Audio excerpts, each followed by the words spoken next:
Hi aspirants, welcome in Achievers Academy. You know, life is like a camera. You should focus on what is important. With this positive note, today we are going to discuss the important issue that is Information Technology Act 2000, in which recently you have seen the controversial dialogue between government and Twitter. I hope you are all enjoying this session and you are getting my notes. Please don't forget to like, share, and subscribe so that I can be motivated to make some new videos on current affairs topic which are very important from the point of view of UPSC, PCS, and other MPPSC exams. So let's start our session.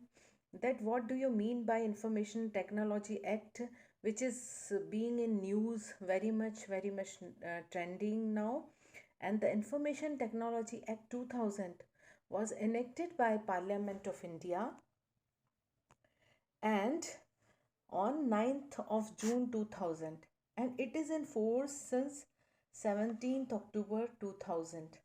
The bill was introduced by Pramod Mahajan and it has been amended in 2008. So, first of all, we will know that जो भी controversy Twitter और government के बीच में चल रही है उसके अंदर आपने देखा होगा कि जो 69A है इंफॉर्मेशन टेक्नोलॉजी एक्ट 2000 का, काफ़ी ज़्यादा बार इसमें जो है इसका ज़िक्र हुआ है और इसके अंदर एक्चुअली में क्या है, इसके सारे रूल्स और गाइडलाइंस क्या हैं, उसके बारे में अभी हम सबसे पहले इंट्रोडक्टिव पार्ट में इसको जानते हैं। और ये जो वीडियो है ये करंट अफेयर्स 2020-21 के हिसाब से बहुत इम्पॉर्टेंट है। आप जो भी है, अगर आपको कुछ अपकमिंग टॉपिक्स चाहिए तो please share in my comment box. I will try to make videos on that sessions also. और जो अभी 69A एक्ट इंफॉर्मेशन टेक्नोलॉजी का, ये करंट अफेयर्स में काफ़ी ज़्यादा बार MCQs में पूछा जाता है and it is like a score booster. So let's come here and know about the 69A IT Act. So the 69A IT Act 2000 empowers the central government to block the online content, right? To block the online content and arrest the culprit. This is the primary law that deals with cybercrime and electronic commerce in India. और यही वो rule था जिसके कारण जो उसको government कोई authority देता है कि वो कोई भी जो सोशल साइट्स हैं उसको बैन कर सके। इसमें जो गाइडलाइंस दी गई हैं उसमें सबसे इम्पॉर्टेंट जो है, सारे जो हैं जो रिमूव जो हमारे इसमें ऑनलाइन कंटेंट्स हैं इसके बारे में बताया है कि this act empowers that the online content in the wake of sovereignty and integrity of India, the security of state and defense of India, friendly relations with foreign states. Means ऐसा कोई भी कंटेंट जो हमारे defence से related, जो भी ऐसा content है जो हमारी सिक्योरिटी से रिलेटेड, जो गवर्नमेंट ऐसा मानती है कि वो ठीक नहीं है, तो वो एम्पावर करता है कि उस चीज़ को गवर्नमेंट हटाने के लिए उसमें गाइडलाइन दे सकती है. And the government has over the last week sought to exercise power under. Here we can see the government has over the last week sought to exercise power under section 69A of Information Technology Act to block user account.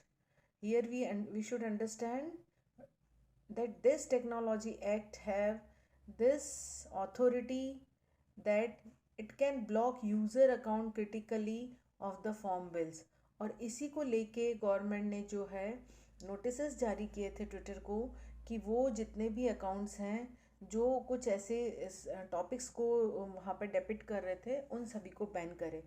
और इसके बाद government ने ये देखा कि Twitter ने काफ़ी कम accounts को ब्लॉक किया, तो इसके बाद गवर्नमेंट की तरफ से एक डायलॉग जारी हुआ कि a deep sense of disappointment at seeing Twitter side not with the freedom of expression but rather with those who seek to abuse such freedom and provoke disturbance to public order was conveyed to Twitter representative, the ministry said following in the meeting. क्योंकि जब Twitter ने उसको partially जो है उसको implement किया, तो उस दौरान गवर्नमेंट ने ये बोला कि यू कैन नॉट जस्ट इस चीज़ के लिए लेके आप फ्रीडम ऑफ एक्सप्रेशन की उसको लेकर, शील्ड को लेकर आप अपने बहुत कम अकाउंट ब्लॉक कर रहे हो, and it is not the right way. इसके बाद गवर्नमेंट ने ये सारे जितने भी गाइडलाइंस थी वो जारी की, और गवर्नमेंट अपने डिसीजंस पे प्रॉपरली डिसीजंस को अपने फॉलो करते रहे। इसके बाद जो आर्टिकल जो फ्रीडम ऑफ एक्सप्रेशन है, इसमें हम देखते हैं कि what is the article 10, what is the freedom of expression. तो इसमें अगर हम देखते हैं कि एवरीवन हैज़ द राइट, क्योंकि फ्रीडम ऑफ एक्सप्रेशन का जो ये शील्ड था, ये ट्विटर ने लिया कि फ्रीडम ऑफ एक्सप्रेशन हर एक के लिए है, और ज़रूरी नहीं है कि हम उस साइट्स को, जितने भी हैंडल्स हैं उनको ब्लॉक करें।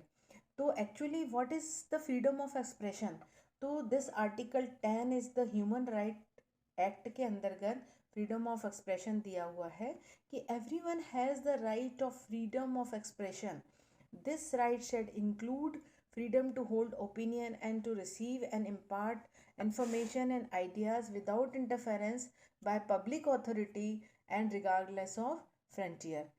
This is the real meaning of Human Right Act under Article 10, and it is given in the right of freedom. Freedom of speech and expression, therefore, may not be recognized as absolute, and common limitation or boundaries to freedom of speech relate to libel, slander, obscenity, pornography, sedition, incitement, fighting words, classified information, copyright violation, trade secrets and food labeling, right? तो इसमें government का अपना एक argument था, yes we know that there is freedom of expression, but freedom of speech and expression also have some limitation, और जो उसके limitations हैं वो इसमें इस पैराग्राफ में हमको क्लियरली दिए गए हैं कि you can not relate to libel, slander, obscenity, pornography, sedition, incitement, fighting words, classified information, copyright violation, trade secrets and food labelling. These were the limitation of freedom of expression.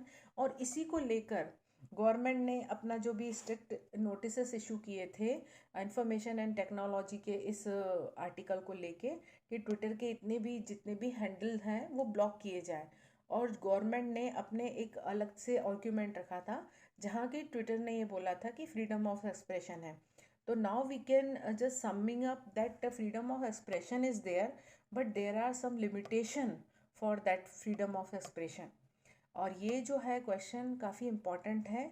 I hope you all are enjoying my current topic session from Achievers Academy, and please don't like to share and subscribe it.